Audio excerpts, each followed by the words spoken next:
Welcome to today's episode of Sinspirational Moments, where we explore the various perspectives and unique dynamics of sin and its implications on our daily lives.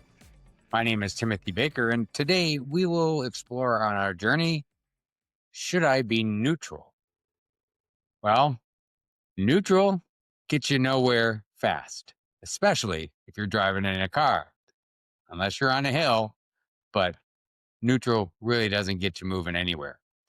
There's a quote that I like by Dave Willis. He says, "Be an encourager. The world has plenty of critics." So I look at being neutral as a way of really just kind of sitting still, or more importantly, regressing, because the world's not sitting neutral. And if you are, it's passing you by. And the longer you stay there, the sooner you're going to realize you don't recognize anything around you and nobody recognizes you either.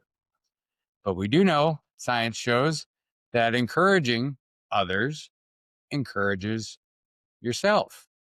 So it's important to get out there and have communications where you encourage other people, not discourage other people. If you don't have positive things to say, it's usually best to just kind of keep them to yourself and maybe reflect on why that may be the case. You also have verbal encouragement that can lead to increased performance and confidence. Peer encouragement increases social confidence in others. And there are visual cues of being watched. Well, when those are occurring, it increases your pro social behavior, because when you're feeling like you're being watched, you tend to change the way you act. But guess what?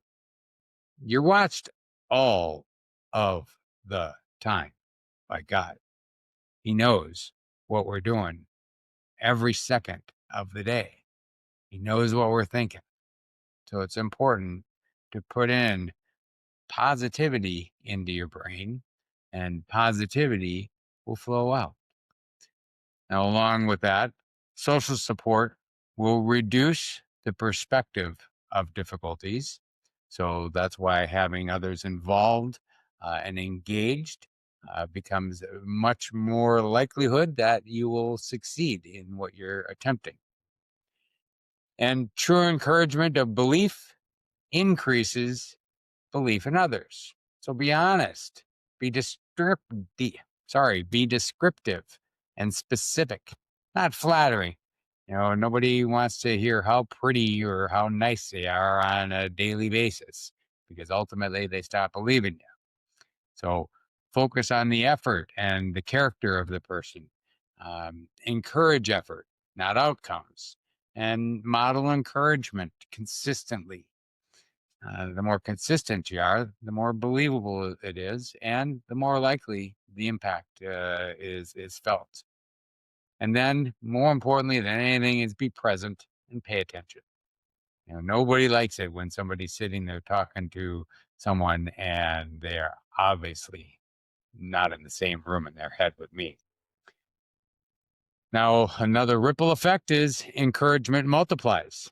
A word of encouragement after a failure has more value than praising a success. Let me say that again.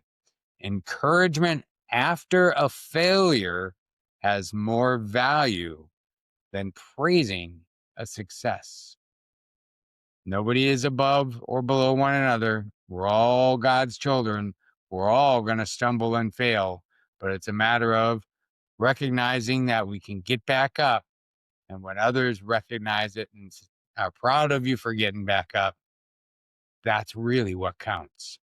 So recognize and encourage after a failure, because that's more important than doing so for all those successes.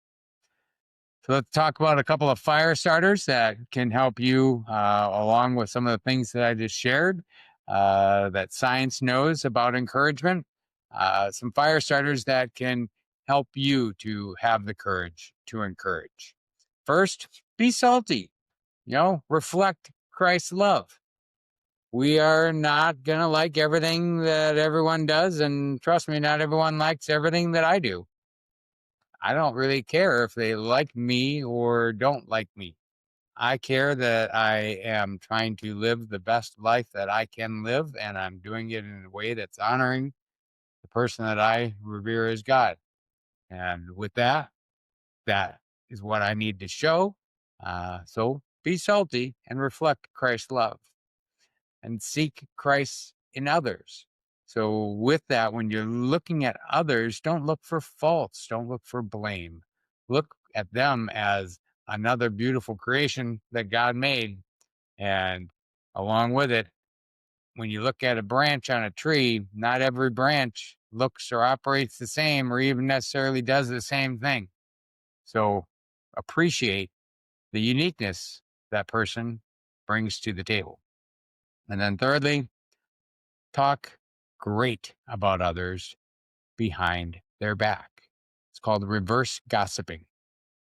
Flattery expects, encouragement respects. But when people hear that you've been talking about them in a positive way when they're not around, man, that has unbelievable amount of impact on how that person feels, not only about what's being said, but about potentially the respect and love they have for you. I will finish with Proverbs 18:21, and death and life are in the power of the tongue, and those who love it will eat of its fruit. But the tongue, so everyone knows, is controlled by the devil, and we cannot control it as a man. We do need the guidance and the strength of God around us and in us to be able to control that wicked muscle. So, with all of your efforts, you can try the best that you may, but without some other guidance, somebody else in control of where your mind is, your tongue will let loose fire and rain hell if you don't watch out. And I only mention that because I've made that mistake, and it was horrible afterwards, thinking through how I made people feel, um, how I made myself look, and ultimately how I represented God. So I hope that you enjoyed today's session, and I appreciate that you were listening. If you did enjoy the episode, you'll want to check us out on our website, which is thefaithfulsinners.com. And along with that, make sure to like us on your favorite social media or podcast stations, because the more we can communicate and work together in these areas, the better we all will be, because we sin better together.